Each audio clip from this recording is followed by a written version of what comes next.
দুপুরে বাচ্চাদের জন্য রেডি করে নিয়েছিলাম ফ্রাইড রাইস আর চিলি চিকেন। আসসালামু আলাইকুম, কেমন আছেন সবাই? এখানে আমি ফুটন্ত গরম পানিতে পোলার চাল, লবণ আর হালকা তেল দিয়ে 80% মতো চালটা সিদ্ধ হয়ে এলে পানি ঝরানোর জন্য উঠিয়ে রেখে দেব। যেহেতু ফ্রাইড রাইস আর চিলি চিকেনটা রান্না করা একটু ঝামেলা, সচরাচর রান্নাটা করা হয় না আমার লাইফে। আমি আজকে দিয়ে এই রান্নাটা 3বার করেছি, যেহেতু বাচ্চারা খেতে চাইলেও রান্নাটা তো করতেই হবে।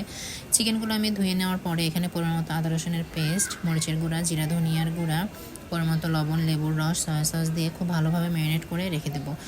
রাইসের জন্য যে আমি চিকেনটা নিয়েছিলাম সেই চিকেনটাও আমি সেমভাবেই মেখে রেখে দিয়েছিলাম।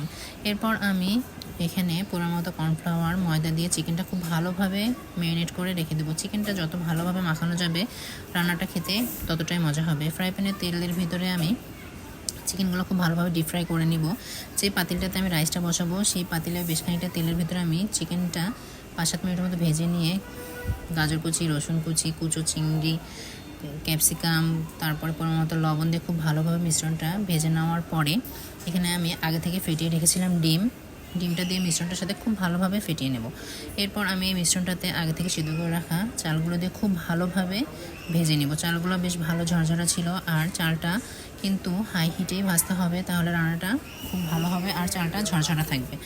এখানে আমি চিকেনটা যে ফ্রাই প্যানটাতে ভেজে নিয়েছিলাম, চিকেনগুলো উঠে রাখার পরে সেই তেলের ভেতরে আমি রসুন কুচি, ক্যাপসিকাম আর পেঁয়াজটা দিয়ে বেশ খানিকটা সস দেওয়ার পরেই আমি চিকেনগুলো দিয়ে দেবো। যেহেতু একটু ঝাল ঝাল খাবো তাই এখানে আমি বেশ খানিকটা কাঁচামরিচ দিয়ে দিয়েছিলাম। পরিমাণ মতো পানি দিয়ে আমি গ্রেভির জন্য এখানে দিয়ে দিয়েছি।